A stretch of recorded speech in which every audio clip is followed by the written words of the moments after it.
Okay, this is Śrīmad-Bhāgavatam, Canto 1, Chapter 1, Text 2. Dharma projitikaitavotra paramo nirmatsaranam satam, vedyam vastavam atravastu shivadam tapatrayon mulanam. Śrīmad-Bhāgavate Mahamune Krite Kimva Parar Ishvara Sadyo Hriday Avaryudyate Trakriti Shushusi Bis Takshanat.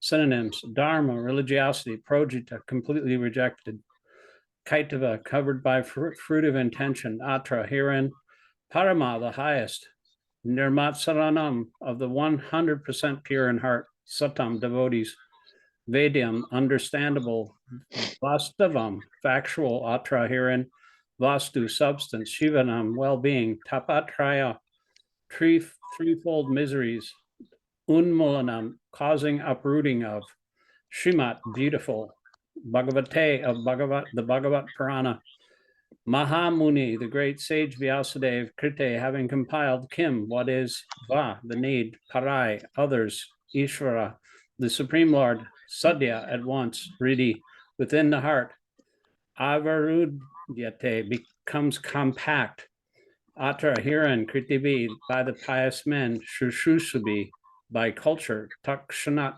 without delay. See if I can. All right. Okay, go ahead and read the translation. The translation. Oh, well, you got to go up a little. Yeah, there we go. Translation: completely rejecting all religious activities which are materially motivated.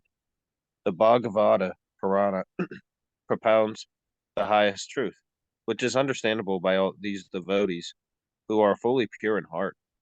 The highest truth is reality distinguished from illusion for the welfare of all. Such truth uproots the threefold miseries. This beautiful Bhagavatam, compiled by the great sages Vasudeva in his maturity, is sufficient in itself for God realization. What is the need of any other scripture? As soon as one as soon as one attentively and submissively hears the message of Bhagavatam, by this culture of knowledge, the Supreme Lord is established within this heart. The purport. The Okay, religion. we'll take turns reading the Oh, paragraph. okay. You want to? Okay. Religion includes four primary subjects, namely pious activities, economic development, satisfaction of the senses, and finally liberation from material bondage. Irreligious life is a barbarous condition. Indeed, human life begins when religion begins. Eating, sleeping, fearing, and mating are the four principles of animal life. These are common both to animals and to human beings. But religion is the extra function of the human being. Without religion, human life is no better than animal life. Therefore, in human societies, there is some form of religion which aims at self-realization and which makes reference to man's eternal relationship with God. Good.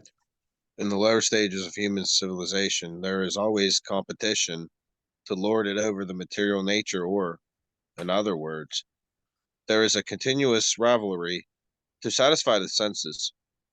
Driven by such consciousness, man turns to religion. He thus performs pious activities or religious functions in order to gain something material. But if such material gains are obtainable in other ways, then so-called religion is neglected. This is the situation in modern civilization. Man is thriving economically, so as present, he's not very interested in religion. Churches, mosques, or temples are now practically vacant. Men are more interested in factories, shops, and cinemas than in religious places which were erected by their forefathers. This practically proves that religion is performed for some economic gain. Economic gain are needed for sense gratification. Often, when one is baffled in the pursuit of sense gratification, he takes to salvation and tries to become one with the Supreme Lord. Consequently, all these states are simply different types of sense gratification.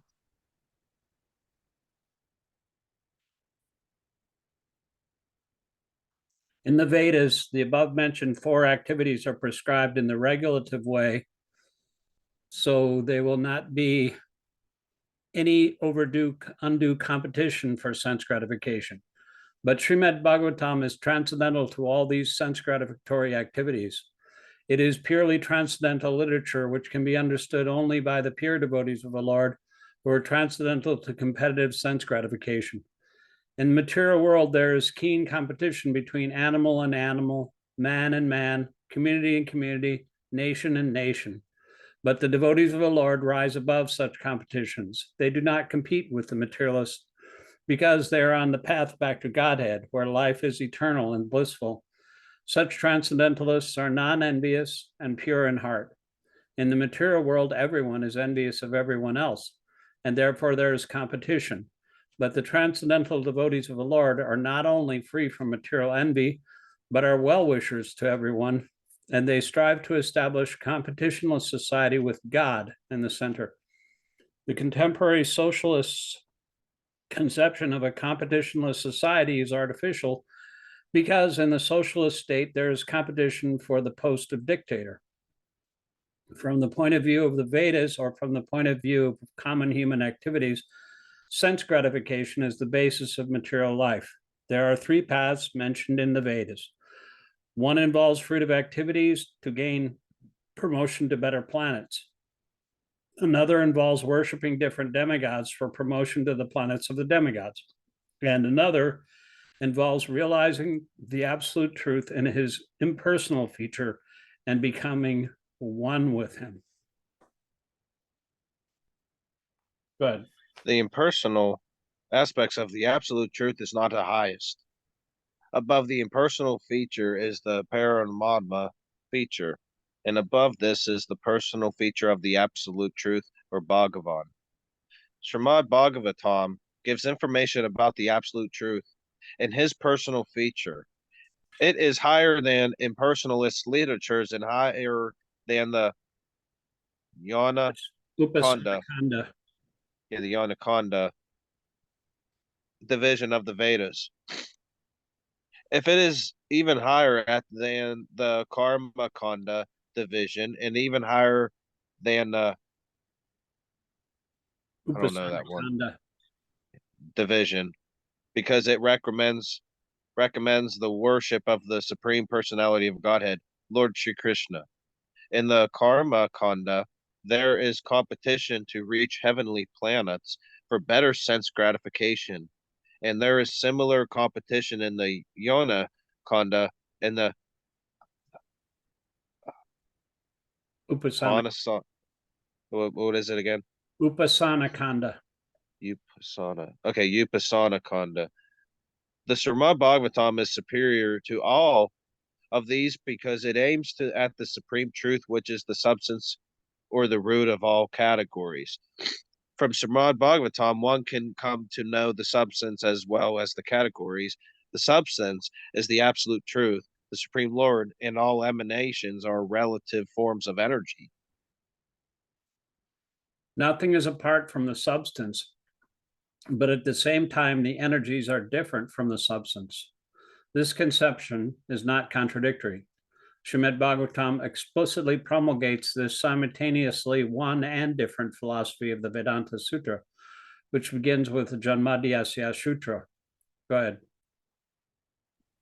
This knowledge that the energy of the Lord is simultaneously one with and different from the Lord is an answer to the mental speculators' attempt to establish the energy as the absolute. When this knowledge is factually understood, one sees the conceptions of monism and dualism to be imperfect. Development of this transcendental consciousness, grounded in the conception of simultaneously one and different, leads one immediately to the stage of freedom from the threefold miseries. The threefold miseries are: 1, those miseries which arise from the mind and body; 2, those miseries inflicted by other living beings; and 3, those miseries arising from a natural catastrophe over which one has no control. Śrīmad-Bhāgavatam begins with the surrender of the devotee unto the absolute person. The devotee is fully aware that he is one with the absolute, and at the same time in the internal position of servant to the absolute. In the material conception, one falsely thinks himself of the Lord of all he surveys, and therefore he is always troubled by the threefold miseries of life, which as soon as one comes to know his real position as transcendental servant, he at once becomes free from all miseries. As long as the living entity is trying to master material nature, there is no possibility of his becoming servant of the Supreme. Service to the Lord is rendered in pure consciousness of one's spiritual identity. By service, one is immediately freed from material encumbrances. Over and above this, Śrīmad-Bhāgavatam is the personal commentation on the Vedanta Sutra by Sri Vyasadeva. It was written in the maturity of his spiritual life through the mercy of Narada. Sri Vyasadeva is the authorized incarnation of Narayan, the personality of Godhead. Therefore, there is no question as to his authority. He is the author of all other Vedic literatures, yet he recommends study of the Śrīmad-Bhāgavatam above all others. In other Puranas, there are different methods set forth by which one can worship the demigods. But in the Bhagavatam only, the Supreme Lord is mentioned. The Supreme Lord is the total body, and the demigods are the different parts of that body. Consequently, by worshiping the Supreme Lord, one does not need to worship the demigods. The Supreme Lord becomes fixed in the heart of the devotee immediately. Lord Chaitanya Mahaprabhu has recommended the Śrīmad-Bhāgavatam as the spotless Purana and distinguishes it from all other Puranas. Good. The proper method for receiving this transcendental message is to hear it submissively. All challenging attitude cannot help one realize this transcendental message. One particular word is used herein for proper guidance. This word is, what's that word? Shushushu. Shurush. Shu, the S with a slash over it is pronounced SH, so shu, shru, shu, shru, shu, shu. The S with the period below is the similar sounding, so it's shu, shu, shu. Shu, Oh, wow. shu, shru, shu. Well, yeah. That's I'll have to get. Shu, shu, shu, Sally sells shu, shu, shu by the seashore. Yeah, I'll have to practice it. Yeah. One must be anxious to hear this transcendental message. Even laughter can show the transcendental message is what I could probably think of it. The desire to sincerely hear is the first qualification. You can read it. You can read the next paragraph too. Yeah, I'll read that. Less fortunate people are not at all interested in hearing this Śrīmad-Bhāgavatam. Well, that is true. This process is simple, but the application is difficult. Unfortunately, people find enough time to hear idle social and political conversations, but when invited to attend a meeting of devotees to hear Śrīmad-Bhāgavatam, they suddenly become reluctant. Wow. Sometimes professional readers of the Bhagavatam immediately plunge into this confidential topics of the pastimes of the Supreme Lord, which they seemingly interpret as sex literature. Śrīmad-Bhāgavatam is meant to be heard from the beginning. Those who are fit to assimilate this work are mentioned in this sloka. One becomes qualified to hear Śrīmad-Bhāgavatam after many pious deeds. The intelligent person, with thoughtful discretion, can be assured by the great sage Vasudeva that he can realize the Supreme Personality directly by hearing Śrīmad-Bhāgavatam. Without undergoing the different stages of realization set forth in the Vedas, one can be lifted immediately to the position of the Paramahamsa. Paramasma, simply by agreeing to receive this message. Paramahamsa means highest, and Hamsa means swan. A swan has the ability to drink milk from a mixture of milk and water and just take the milk out without the water. That's pretty amazing, huh? So I was gonna say, well, yeah, amazing. yeah, because that's, the swans, birds of feather flock together, as they say. So the swans are interested in, swimming around on crystal clear lakes with lotus flowers in it, and crows are interested in garbage heaps. So, everybody else is interested in, movie stars and garbage literature, romance novels, and different kinds of politics and social, dramas and mysteries and poems and all this. But these are compared to garbage. And crows like the garbage, but swans prefer the crystal clear lakes. And so that's a difference. And swans and crows never get along. And that's why when you invite people to go to a Śrīmad-Bhāgavatam class, we only have one guy. I invited like 130 people, but only one person is attending. That would be you. So I see that. I see a lot of actually what this and what you're saying too, because that is the truth. yeah, I mean, in my own family, I try to inject a little bit of Krishna consciousness, and like the meaning of my name in a Facebook post that my brother was talking, and was talking about humility, and he said, my friends aren't interested in what you have to say. I know your guru told you to preach this, but my friends aren't interested. And I wrote him back and I said, you might not be interested, but to say that all your friends aren't interested is quite a leap, because people have been studying this literature since time immemorial, and a lot of people have been interested in it. And so you're just overgeneralizing if you say that none of my friends are interested. You don't even know that. But don't worry about it, because I'm not going to post on your Facebook page anymore. So, they want to have their little, he's actually jealous. He hates Krishna and he hates the devotees because they're envious. Even though he's my brother, I thought he was a really cool guy at first, but then actually I see that in his heart, he's envious of Krishna.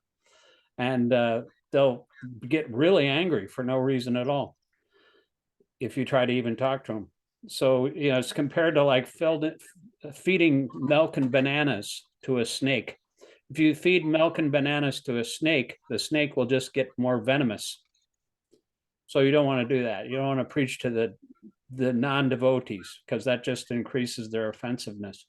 So best to avoid this association of people who are envious of Krishna, and just preach to people and talk to people who are open to it and will listen without contention or argument. If they're interested and they accept submissively the message, then they'll be able to understand. Otherwise, they'll never be able to understand. They'll just try to argue about it. If they think Believe me. smarter than God, then they're pretty egotistical, wouldn't you think? Oh, definitely. I agree with everything you were just talking about. Yeah. I go through it with myself. I just choose not to talk about it because I feel on my family side, on who I don't talk to, on my my dad's side, it disturbed their religious views, so they get kind of freaked out with me. Yeah. Best not to just to Leave them alone. be nice and give them some prasadam maybe, and they'll let them go their own way. But you can't like try to argue with them or force them to do anything, because Krishna consciousness is not based on force. It's based on a submissive attitude. If you're ready to hear, then they'll ask questions. If through your behavior they start asking questions, they see you're such a nice devotee, and they see I hear you. two responses. They could either become envious of you and Krishna, and actually that just proves that they're envious of their own souls, or they could ask, oh, this seems like he's really what are they doing? I mean, it seems like he's becoming so nice. He's such a gentleman. Yeah, And then they'll start asking questions. But if that doesn't happen, it's best not to push the envelope, because yeah, then it will just push them away farther. I hear you. I hear you. So anyway, let's go to, is there any other question you have about that? No, oh no, we can move on. Okay. Text 3. Nigamat kalpatara galitam palam shukamukad amrita dravya samyutam vipada bhagavatam rasa alayam mahur ahorasika bhuvi bhuvaka. Synonyms: Nigama, the Vedic literatures; kalpataro, the desire tree; galitam, fully matured; phalam, fruit; shuka, Shri, Shukadeva Goswami, the original speaker of Śrīmad-Bhāgavatam; mukat, from the lips of; amrita, nectar; dravya, semi-solid and soft, and therefore easily swallowable; samyutam, perfect in all respects; pibata, do relish it; Bhagavatam, the book dealing in the science of the eternal relation with the Lord; rasam, juice, that which is relishable; alayam, until liberation, or even in a liberated condition; muhu, always; aho, oh, rasika, those who are full of in the knowledge of mellows; bhuvi, on the earth; bavuka, expert and thoughtful. Yeah, go ahead and read the translation. Translation. O expert and thoughtful men, relish Śrīmad-Bhāgavatam, the mature fruit of the desired tree of Vedic literatures. It emanated from the lips of Sri Suguka Goswami. Therefore, this fruit has become even more tasteful, although its nectarine juice was already relishable for all, included liberated souls. So, the reason why, what Shuka comes from, his name is Shukadev Goswami. So Shuka means parrot. And he repeated the Bhagavatam from his father. So he kind of like a parrot, sometimes parrots will repeat exactly what they've heard. But he tasted the Bhagavatam from the tree of Vedic literatures. And so when a parrot bites into a mango, for example, it pierces the skin of the mango and this mango gets even sweeter. So this fruit that was tasted by Shukadev Goswami became even sweeter. And then it's handed down from the top of the tree down by disciplic succession from teacher to student, all the way down in the ground intact. And there it's relished by, whoever can hear it. I definitely. Purport. In the two previous shlokas has been definitely proved that the Śrīmad-Bhāgavatam is a sublime literature which surpasses all other Vedic scriptures due to its transcendental qualities. It is transcendental to all mundane activities and mundane knowledge.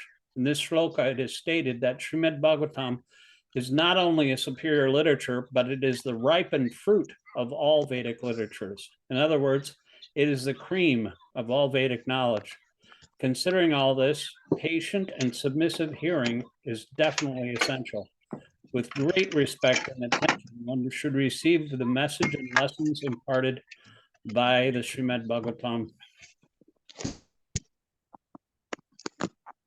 Starting with the Vedas right here. The Vedas are compared to the desire tree because they contain all knowledgeable by men. They deal with mundane necessities as well as spiritual realization. The Vedas contain regulative principles of knowledge covering social, political, religious, economic, military, medicinal, chemical, physical, and metaphysical subject matters of all that may be necessary to keep the body and soul together. Above and beyond, all this are specific directions for spiritual realization. Regulative knowledge involves a gradual raising of the living entity for the spiritual platform, and the highest spiritual realization is knowledge of that the personality of God is a reservoir of all spiritual tastes and rashas. Every living entity, beginning from Brahma, the first born living being within the material world, down to the insignificant ant, desires to relish some sort of taste derived from sense perceptions. These sensual pleasures are technically called rasas. Such rasas are of different varieties. In the revealed scriptures, the following 12 varieties of rasas are enumerated. 1. Rodra, anger. 2. Adbhuta, wonder. 3. Shringara, conjugal love. 4. Hasya, comedy. 5. Vira, chivalry. 6. Daya, mercy. 7. Dāsa, servitorship.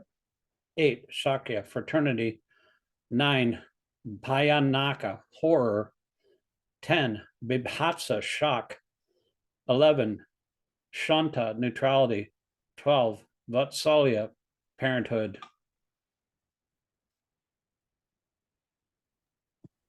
The sum total. The sum total of all these rasas is called affliction or love. Affection. Primarily, such signs of love are manifested in adoration, service, friendship, parental affection, and conjugal love. And when these 5 are absent, love is present indirectly in anger, wonder, comedy, chivalry, fear, shock, and so on. For example, when a man is in love with a woman, the rasa is called conjugal love, but when such love affairs are disturbed, there may be wonder, anger, shock, and even horror. Sometimes love affairs between 2 people culminate in ghastly murder scenes. Such rasas are displayed between man and between animal and animal. There is no possibility of an exchange of rasa or rasas between a man and an animal, or between a man and any other species of living beings within the material world. The rasas are exchanged between members as of the same species, but as far as the spirit souls are concerned, they are one qualitatively with the Supreme Lord. Therefore, the rasas were originally exchanged between the spiritual living being, and the spiritual whole, the Supreme Personality of Godhead. The spiritual exchange or rasas is fully exhibited in spiritual existence.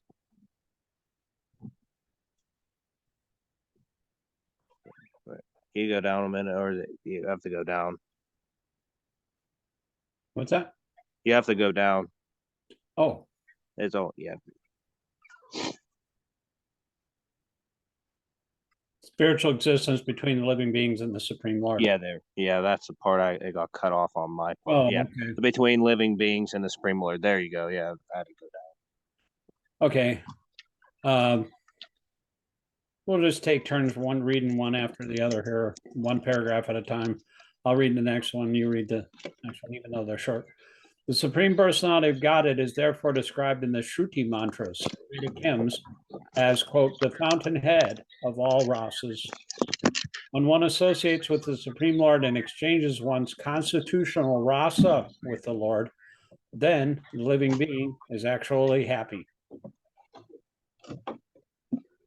Good.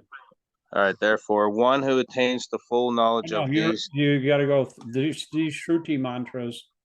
Oh, I'm sorry. I went on the wrong one. These sutra mantras indicated that living beings as its constitutional position, which is endowed with a particular type of rasas, to be exchanged with the personality of Godhead. In the liberated condition, only the primary rasa is experienced in full. In the material existence, the rasas are experienced in a perverted form, which is temporary. And thus the rasas of the material world are exhibited in the material form of Rajra, is that how you say it? Yeah. Anger, and so on. Therefore, one who attains full knowledge of these different rasas, which are the basic principles of activities, can understand the false representations of the original rasas which are reflected in the material world. The learned scholar seeks to relish the real rasa in the spiritual form. In the beginning, he desires to become one with the Supreme. Thus, less intelligent transcendentalists cannot go beyond this conception of becoming one with the spirit whole without knowing of the different rasas. Good.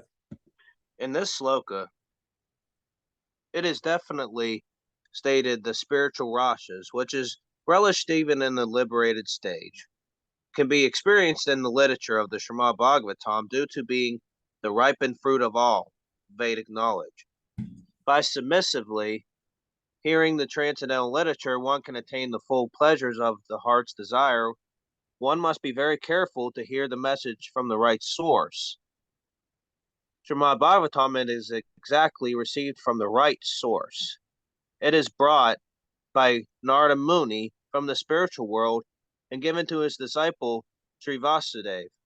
The latter, in turn, delivered the message of the son, Srila Sukadeva Goswami, and Srila Sukadeva Goswami delivered this message, O Maharajas Parasuti.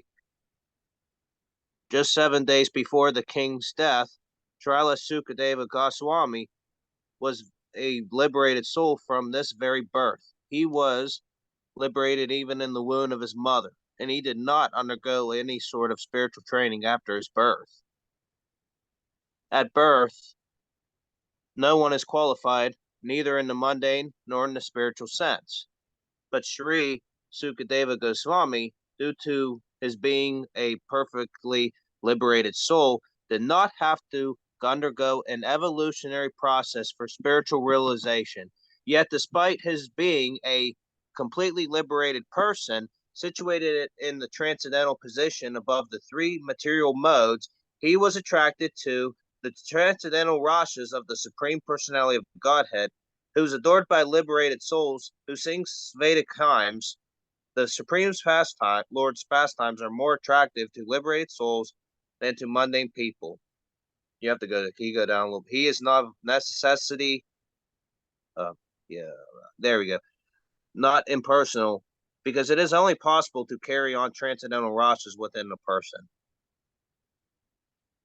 In the Śrīmad-Bhāgavatam, the transcendental pastimes of the Lord are narrated, and the narration is systematically depicted by Sukadeva Goswami. Thus, the subject matter is appealing to all classes of persons, including those who seek liberation and those who seek to become one with the Supreme Whole. In Sanskrit, the parrot is also known as the suka. When an ripened fruit is cut by the red beaks of such birds, its sweet flavor is enhanced.